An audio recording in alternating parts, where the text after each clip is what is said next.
Mayong buntag na sad mga kabus-am TV. Ana po ta sa isa na po nato ka episode karon para sa tuwang mathematics. So, ang topic na to karon is about the joint variation. Okay, this is a continuation of our two variations. Makita man ninyo sa itong mga videos.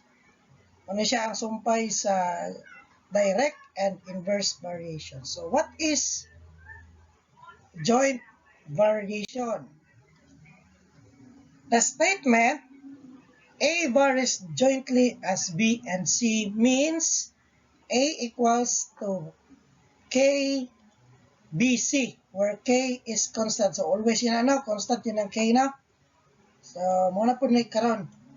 Ang pasabot sa joint, duha ka buok nga variable karon ang naadiha sa tapad sa ato ang K. So joint siya, the word joint, so nag-combine silang duha. Okay? So usaon na to na pag-answer karon. So dali lang na siya. Okay. To illustrate, A is equals to KBC. So pagkuhaan na to ang K, so K is equals to A over BC. Mura lang po ni siya o inverse variation. Parehas lang po siya.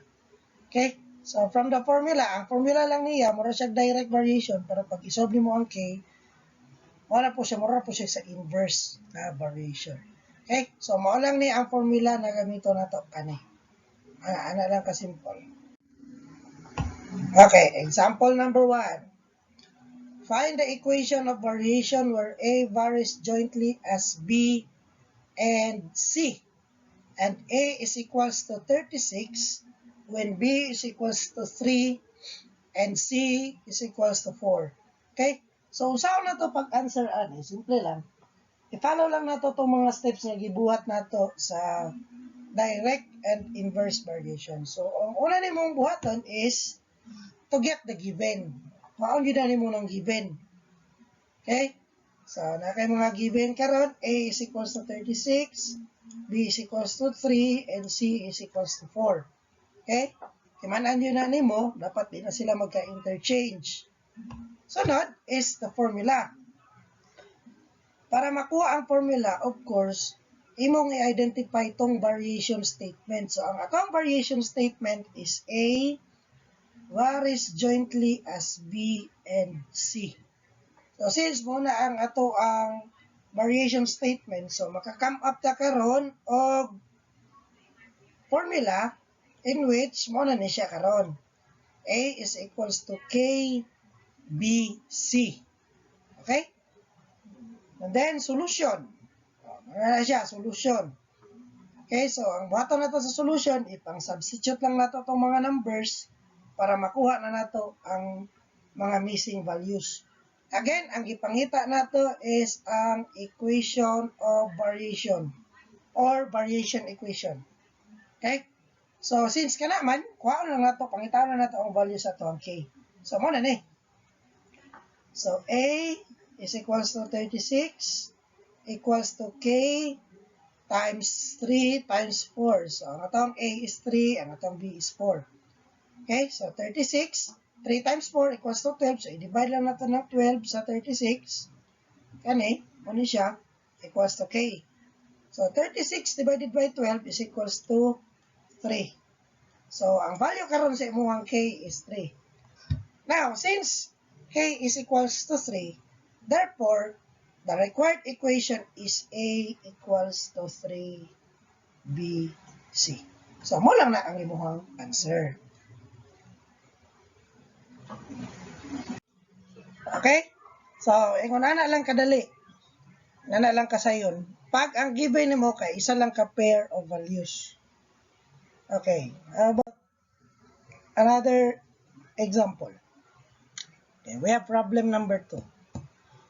Z varies jointly as X and Y.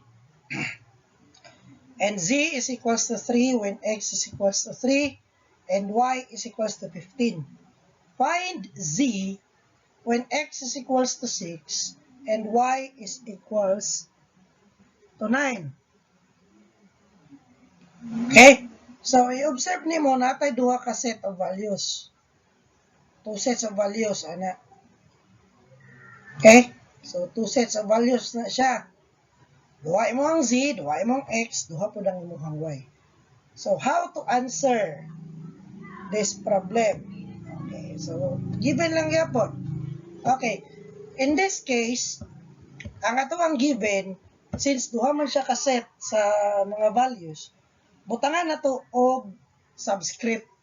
Okay? So, ang katong first set, kani sila,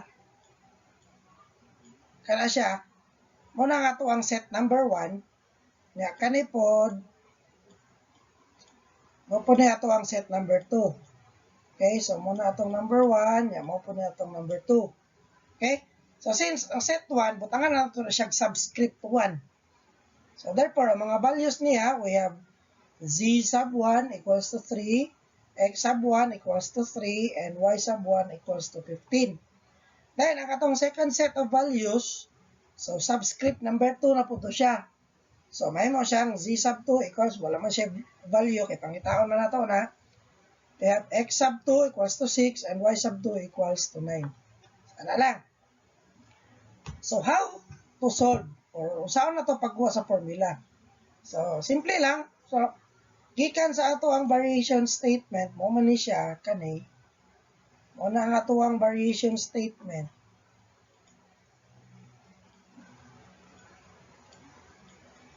So, from our variation statement, so nakabuo ta karon og formula ngayong nani. Okay? Muna siya atong formula, z equals to kxy. Kunya, para makuha ang k, muna ni siya, i-divide lang nato ang z sa x and y. Okay, para makuha nato ang value sa k. Now, since duha man ni siya ka set of values, ang mahitabo ana, mayngon na para makuha natong solusyon. Okay? Okay, asa man ni siya gikan? Okay, kani siya, asa ni siya gikan? Gikan ni siya dire. Okay? So, muna na siya. Since duha man kaset ang ato ang mga values, so mauna na siya karon ang atong magamit nga formula. Okay? I-observe lang ninyo, tanang mga subscript 1 na diri sa pika side niya, tanan pong subscript 2 na po diri sa pika side. Okay? So, kauban na sila. Okay, so, padayon ta.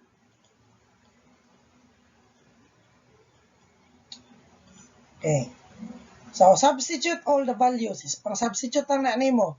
So, we have now 3 over 3 times 15 equals to z sub 2 over 6 times 9. So, based na sa kato mga kuha na, ayaw yun na ninyo kalimti nga basig malipat mo ana. Kung unsay nakabutang nga number, maogi na siya ipang substitute, ha?